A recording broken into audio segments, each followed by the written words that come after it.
Thank you for downloading this featured content podcast. You're listening to the Intelligence Forum, the Solihull episode.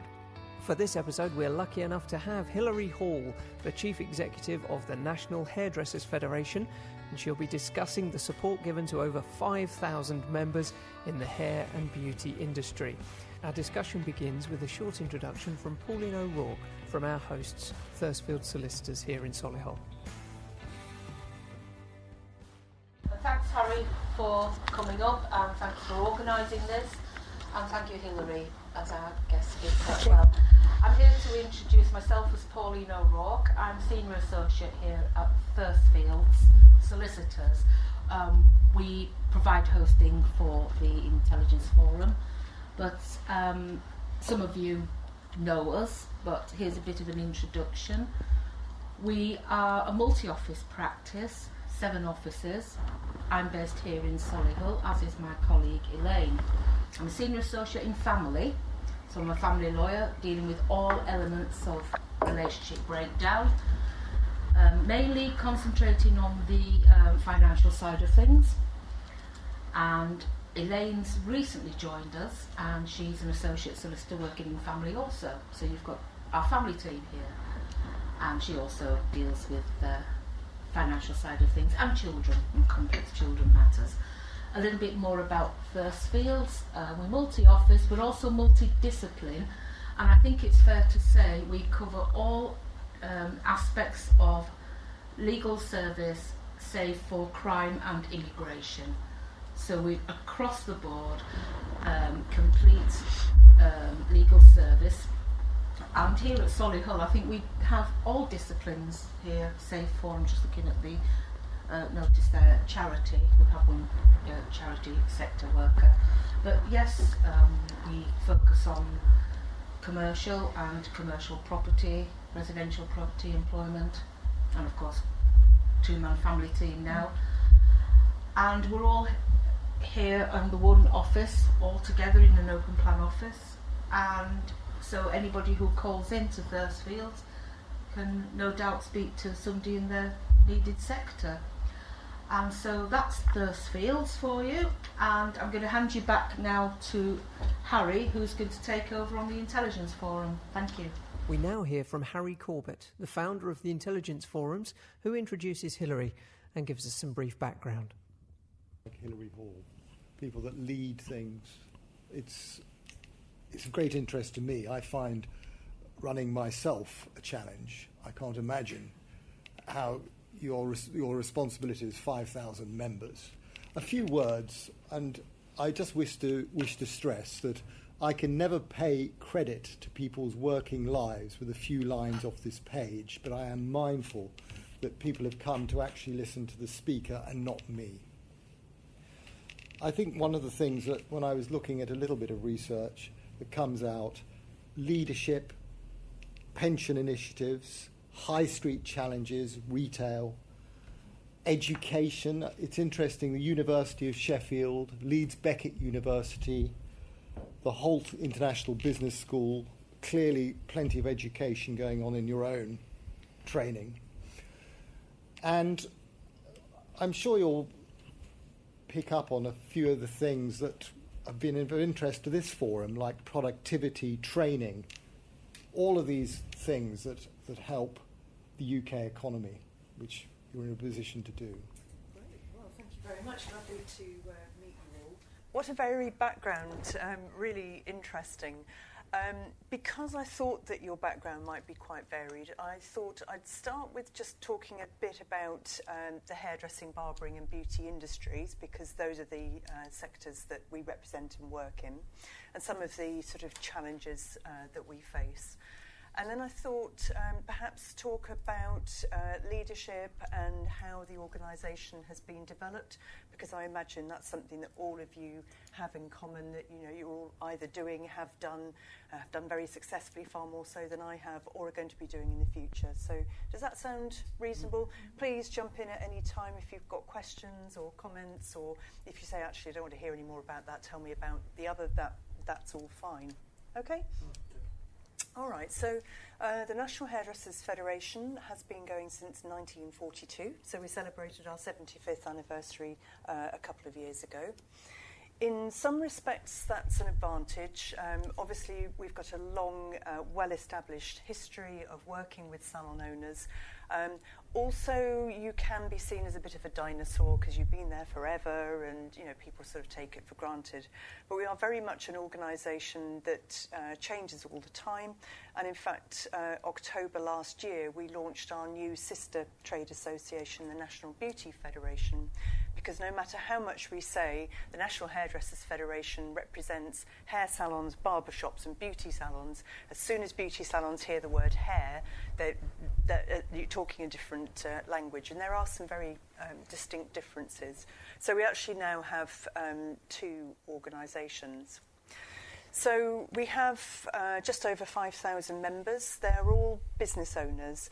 So a lot of them are self-employed, running their own salons. Some of them are self-employed, working in a salon. Because I don't know if you're aware, but if you go into a salon, you'll often find that the person who's doing your hair or providing makeup is actually not an employee. They're self-employed, running their own business inside salons, which brings particular challenges at the moment. Obviously, cases like Uber and Pimlico Plumbers and Hermes, we're following all of that with huge interest because it's very, very relevant for our sector. So, as I say, primarily it's business owners that we represent. One of the things about hair and beauty, is there anybody here who's never been into a hair or beauty salon or a barbershop? No, so that's one of the things that helps. It's quite an accessible sector. Most people have had some experience. So mostly it's independent businesses. So something like 93% employ 10 or less people. And in fact, 70% have 5 or less. So lots and lots of independent micro businesses. That makes it quite hard to reach those businesses, and that's one of the advantages that we have, particularly if we're talking to government agencies, that we are a communication channel into a sector that, you know, historically is quite hard to reach. The well-known names, I mean, there aren't that many big brand names in our sector, but ones like Tony and Guy and Rush you might have heard of. Although they're big, very few of them employ their staff. Mostly they operate as franchises. So, when I'm talking about small micro businesses, that is pretty well true of the whole sector. It's a very young industry, heavily dominated by females. So the most common age group is 16 to 34, and it is a sector that attracts people in from school, and that's actually what employers prefer, to take on 16-year-old school leavers and train them through apprenticeships. We're very, very heavy users of apprenticeships, and hairdressing is usually in the top 10 most popular topics. So huge supporters of apprenticeships. Some of the challenges about the sector, there's a company called the Local Data Company that analyse retail trends, and one of the things that they've spotted is that of the top 10 most popular independent businesses, the ones that have more businesses opening in a year than closing, barbershops are number 1, beauty salons are number 2, nail bars are number 5. So it is one of the few areas of retail, and we fall under the umbrella of retail, that is actually growing. A lot are struggling. You'll have heard about pubs and newsagents, homeware shops that are really, really struggling at the moment. And obviously the high street is a big challenge for us. At the moment, I'm sure somebody's working on it somewhere, hairdressing, barbering and beauty is something that can't be done online. Thank goodness for that. It is, I think, is one of the things that make our sector much more buoyant. But the sheer numbers that I've been talking about means that if I don't know Solihull very well, but I can bet if you walk down this street now, within eyeshot, you will see dozens of salons out there. All well and good, but they can't all survive. You'll all know the business survival figures. Small businesses rarely survive beyond, half of them don't survive beyond their first 5 years. And with so many new people coming into the market, it is a very cutthroat environment to be trading in. So that's a bit of background about the industry as a whole. Are there any questions, anything that you sort of always wondered but not like to ask? Just an observation, really. You run about the number of sort of barbers and salons, etc. Yeah. Last weekend I spent in a little town near Oxford, Bicester. Oh, yes. And the high street is pedestrianised, like most of them are now. And you walk down the high street in Bicester and there were about 5 barber shops, plus hairdressers, plus grooming salons. Yeah. On Sunday, Yeah. half of these barbers were open on Sunday, where they're not usually in, say, Solihull or Birmingham or whatever. And it really struck me that, you know, amongst all the charity shops, which a lot of high streets are getting these days, how many barbers there were. And you think, you know, there's only a limited demand. Yeah. You know, people don't go every week and have their haircut. Yeah. I just wondered, I thought, how can it support that many different salons in such a small town? Right? Yeah. Interesting. We have ambassadors for hair, barbering and beauty, and our hairdressing ambassador is in Bicester, not in the shopping centre, but in the town of Bicester itself. It's the same in any high street. I was up in Scotland last week. Barbershops, and you'll see Turkish barbershops in particular, have just sprung up like mushrooms. A lot of them are charging really, really low prices. There's a lot of concern that those kinds of businesses are undercutting the businesses, particularly the ones that employ their staff. There's an unlevel playing field there. But at the same time, the demand from men has gone up and up and up. I think it's to do with more focus on personal appearance, looking good and feeling good, and that's affecting young men just as much as young women. So the demand for male grooming is just shooting through the roof. So things like, that perhaps you'd think of traditionally as female things, facials, manicures, pedicures, waxing, all of that now is common for male clients as well. So there is more demand, but there is also far more supply. And with the high streets being in the difficult situations that they are, it's actually an industry that's quite easy to get into because the barriers to entry are low, especially for barbers. A couple of chairs and a mirror and you're pretty well done. There are rock bottom rents to be had because of the vacancies. So it's actually quite easy to get into. It's much, much harder to actually survive. Yeah, interesting question. I'm not a hairdresser by background, and in some ways I think that's been an advantage. In other ways it's been a real nuisance. I wish I knew more about the technicalities. But what I brought when I came into the NHF, this is my first role as a chief executive. And there aren't many courses for people who are going to be chief executives. You read that book, is it the first 90 days one, which I did read from cover to cover, very illuminating. But beyond that, there's not much. You really have to jump in and start off with what you think is right. In my favour, my background is customer service, membership bodies. I came from the Institute of Leadership and Management, which is a professional body offering qualifications in leadership and management, but the bit I managed was membership and customer service. And if ever an organisation is dependent on customer service, a membership body is one of those, because there's nothing that says you have to be a member of the NHF. You don't need a licence to open up a salon. You don't need to pay to get advice from us. So people actually will walk with their feet. So we're really proud of our retention rate. We retain 85% of our members. And if you look at just salons, it's actually a bit higher than that, around 88%. And we work really, really hard at keeping our members as well as recruiting new ones. So membership, customer service, leadership as a background. When I came into the NHF, you know some of the previous history, that I took on the role after 5 years of my predecessor, who took on a role from somebody who'd been there 20 odd years, a guy called Ray Seymour, very knowledgeable about the industry. But in that time, 20 years is a long time, and organisations stagnate quite quickly.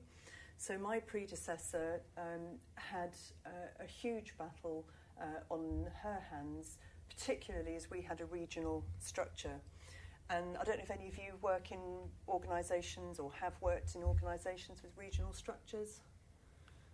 No. Every region is a body in its by itself. They have their own agendas, different things they want to do, don't see the point of doing things nationally. It is very, very challenging. And to make things worse, money was top sliced off membership income and fed out into regions, and basically they could do with that money whatever they wanted. So really hard to get control and get it back into a centralised structure, but it was absolutely crucial because, again, I think our regions had stagnated over the years. People who, back in the 50s and 60s and 70s were doing fantastic work when local and regional networking was really, really important because there was no other alternative. Those same people stayed on board, and gradually, as they got older, and I want to be really clear, I have nothing against people who are old, but it became a lunchtime club. People who sat and chatted about the old days and had a lunch on the NHF's expense, didn't do anything, and went home again, and 3 months later they'd do the same. To make things worse, you couldn't get onto our board unless you came through a regional committee. So if you've got a regional committee of mostly 80-year-olds, where's the new blood coming in centrally as well?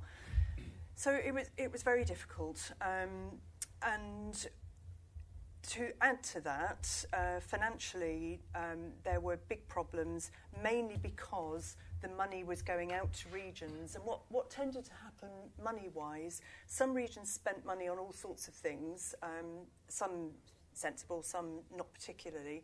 Others put it in their bank account and that money accumulated, but you couldn't touch it to do anything for members' benefits. This sounds dreadful, but I'm just trying to give you a broad brush picture of how we started out. So it meant that actually the central operation didn't have enough money to do the things that we were committed to doing, never mind to do the things that were going to be needed to grow their membership. So I had my first board meeting 3 weeks after I started, and it was a question of telling some very unvarnished home truths, because it was as blunt as that. If things don't change, this organisation cannot survive, both financially and growth for the future. One of the things that helped was a piece of advice I got from my previous chief executive, who said, start with the numbers, because numbers are much harder to argue with than what you think is the right thing. So actually, in a funny way, being in a financial mess really helped, because it gave an opportunity to address a problem that everybody, once they'd looked at the numbers in the same way, everybody understood that we needed to change something. The other thing was, and I can't remember where I got the advice from, I'm sure it was somebody, maybe it was the book, was ringing round all of the board members and interviewing all of the staff, and I asked all of them the same 3 questions. What are we good at? What do we do well? What do you think needs to be improved? And if you had a magic wand, what would you change? And the answers to that were very revealing, and a lot of people actually said we need to change. The how to change and what to change was more open for debate, but they did recognise that they needed to change. So although I was passing on unpopular messages, I think there was already a recognition. There was a sort of door that was beginning to open that helped. So to cut a long story short, we opened up board elections so that every member in the region had an opportunity to stand for election if they wanted to. And there was lots of, you'll never get anybody applying. Actually, that wasn't true. We ended up, even in our smallest region, the last time we held elections there, we had 3 people that wanted to stand. Fantastic. So over time, the people who'd been on a long time, and on our board, even now, you can serve 9 years, 3 terms of 3 years. Then you have to have a year's break, and guess what? You can come back and do it all over again for another 9 years, and we have had people who've done that. Continuity is a great thing. Stability is important.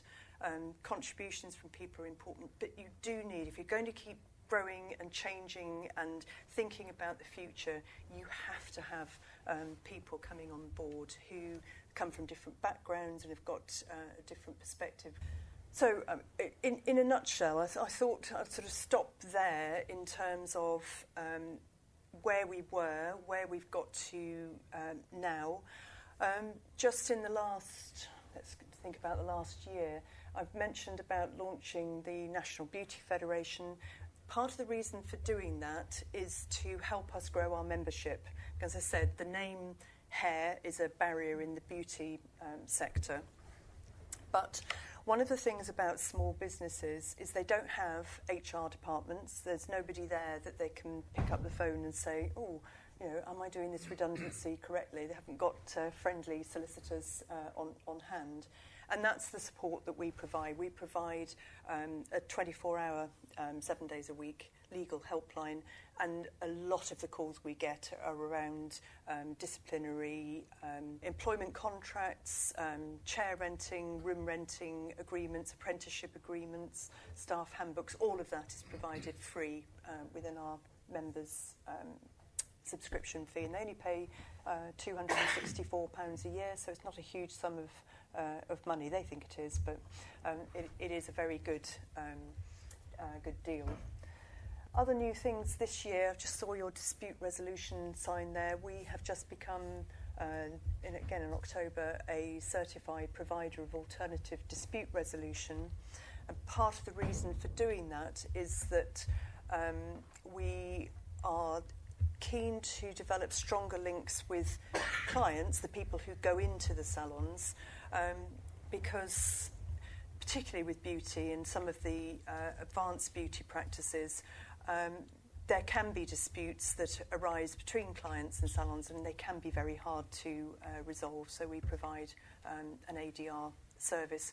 We're also going for a chartered code of practice, consumer code of practice with the Chartered Trading Standards Institute, because any member that complies with that code of practice will have the CTSI badge behind it, not just ours. We will take any salon into our membership. In the main, it tends to be the ones who want to do things right. Why would they join a trade body otherwise? But our membership of us as a body doesn't necessarily mean that you run a really good business from the client's point of view. So I'll end on that note, except just to say we have set up a consumer advisory panel. This is really to make sure that our code of practice is addressing things that clients actually care about. Because if we write a code of practice that bangs on about health and safety or insurance, which it does, or training or consultations, are those the things that clients that matter to clients, and is the advice we're giving clear and accessible? So I thought, well, as I'm coming to see people who don't have any connection with our industry, they need to be independent, I'd ask. So if any of you are interested in being a guinea pig client, I'd be really pleased to hear from you. It's interesting the way you talked around the challenges that a national federation or association has with the regional. Because again, working with the Law Society, there is a national law society, there are local law societies, and I spent 13 years working with solicitors, and there was always that sort of rub between what locally is required and obviously what's going on nationally. It's the same in the insurance world with the Chartered Insurance Institute. You have national, you have local, and working with them over the years. One of the and you mentioned this earlier, is trying to keep the membership, but also try to remain relevant. and provide that support. With obviously the Law Society, which is a wonderful organisation on my view, and what they do from a lobbying perspective. You mentioned or you touched on the lobbying. Can you give us a little bit more sort of feel as to what you actually do on the lobbying side about legislation, regulation? Because again, I understand the challenges, and it's been really useful to sort of work with various associations through my career in insurance. And the theme is always we need to justify that £264 a year. In the law and in insurance, it's significantly more than that, but they do get a fairly useful sort of set of support from it. Yeah. Lobbying, funnily enough, is something that we've really ramped up in the last couple of years. We actually took the decision to invest in having a public affairs agency who could help us know which buttons to press, who we needed to see, telling us when consultations are coming up, and they come up with surprising frequency. I have a report that was published just yesterday about business rates. So I do a lot of that, and increasingly over the last few years, because we've taken on more staff, we now have 14, and I have 4 senior managers. Increasingly my role is switching more to the lobbying and campaigning policy type of work. So the kinds of things we campaign on are, we talked about this, high streets, employment status, apprenticeships, apprenticeship funding. I was in Scotland just yesterday and in Wales the week before, because also it's very easy to get England focused where the majority of our members are, but we have about 300 in Scotland, probably a bit more than that actually, about 400 in Scotland and 250 in Wales, and it's really important to show them that we're also taking devolved nation issues seriously as well, and they don't always coincide. So yeah, really important for us, and that's one of the things that we really promote for our members, that we're actually giving them a voice. So we do a lot of surveys. Huge fan of SurveyMonkey. In fact, again, a business rate survey is about to go out because it is so much more powerful to be able to talk to MPs and government agencies when you say, well, 500 of our members said this, rather than just reporting anecdotally. But we also find with politicians, MPs in particular, they love to hear direct from the horse's mouth and actually go to a salon and talk to a salon owner and hear it for themselves, because that feels more immediate than talking to an intermediary like ours. So we try and arrange visits. Our members are a bit bashful, they're not that comfortable with MPs going in. But of course, salons, MPs get their hair cut somewhere, so we encourage salons to make contact with their MPs and at least get a selfie with them, so that we can use that as a hook to get introduced and talk to people. So yes, campaigning is a massively big part of what we do. And just following on from that, and this is where, again, when I've talked to clients, it's about the communication piece then, isn't it? To then communicate back your activity, that they can then see the value of it, and do you provide then sort of regular bulletins? Do you tell all your members about what's going on? Yeah. Do they have a website where they can sort of, a members area, as it were? And are you able to track that? Do enough members buy into it and use it? That's a lot of questions.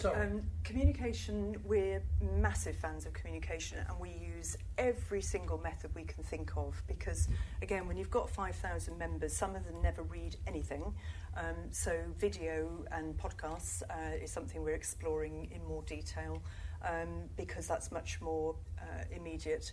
We have a big following on social media, so we've got 13,500 people following us on Facebook, similar numbers on Twitter, and Instagram is one that's shooting up through the ranks as well. So, and actually we thought that LinkedIn wouldn't be something that particularly appealed to our members, but funnily enough, barbers are very active on LinkedIn, which came as a surprise. I thought they'd be more involved in Facebook. So social media is huge for us. We also write good old-fashioned letters. 4 times a year we write to every single member to say minimum wage is going up on the 1st of April, pay slips are changing on the 1st of April. GDPR was, you mentioned, was a big one that came in. We produce business guides, we run events, anything we can think of to communicate. We have a magazine as well we use. It was quite funny actually, because it would have been about June, we had a member ringing up and saying, I can't believe why the NHF has not told us anything about GDPR. I can't tell you how much communication we did on GDPR, to such an extent that actually, because we work with the wider trade press as well, we saw a big spike in our membership numbers in April and May as people suddenly thought, oh my goodness, I've got to get to grips with this. So we produced not just a guide, but template documents, privacy notice, data retention policy, that kind of thing. So that, we were actually giving as much as we possibly could on a plate. So sometimes things like that, policy change can actually be very beneficial to us. We're waiting for the next big thing. Yeah. Thank you. Good. I'd like to ask a question. Your funding, is it purely from subscription? Yes. Or do you get any grants? No, not at all. Not it's at all subscriptions. We make a small amount from events or products that we sell, like health and safety toolkits, but no government funding, no grants or subsidies at all. And in some ways, I think that helps sponsorship. Actually, we do get sponsorship for our business awards, but relatively small amounts of money, £3,000, something like that. But in a way, that helps too, because we have to be independent. In our sector, there are some big colour manufacturers, for example.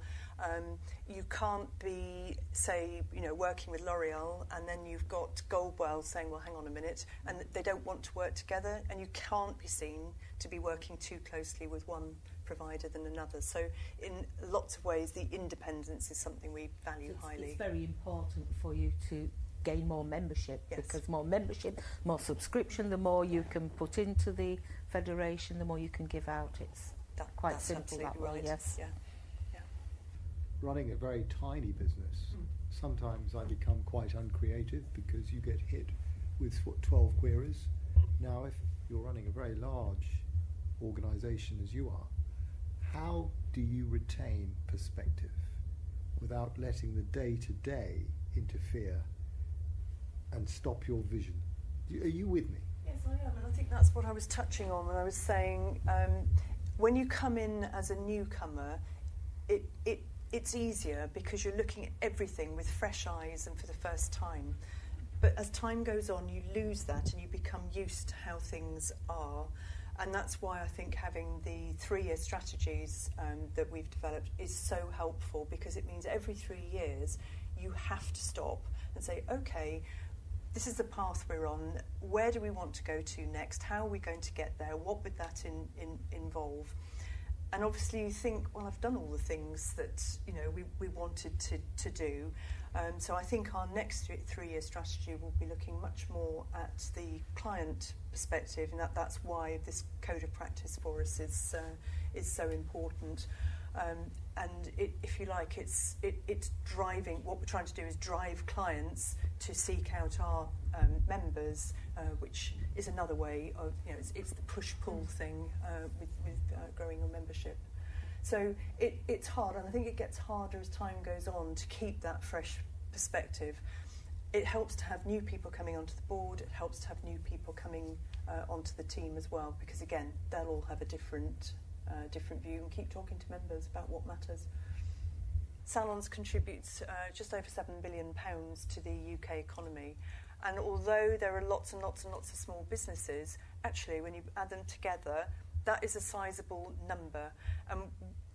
This is where I think our investment in public affairs is paying off, because in the last week I've had a couple of Department for Work and Pensions and somebody in Scotland saying, it really is quite an invisible sector. It's one that everybody knows. Everybody's been into a salon, but they don't really take it that seriously as a sector in a whole. So what we're doing on that one is, and it's related to your high street thing,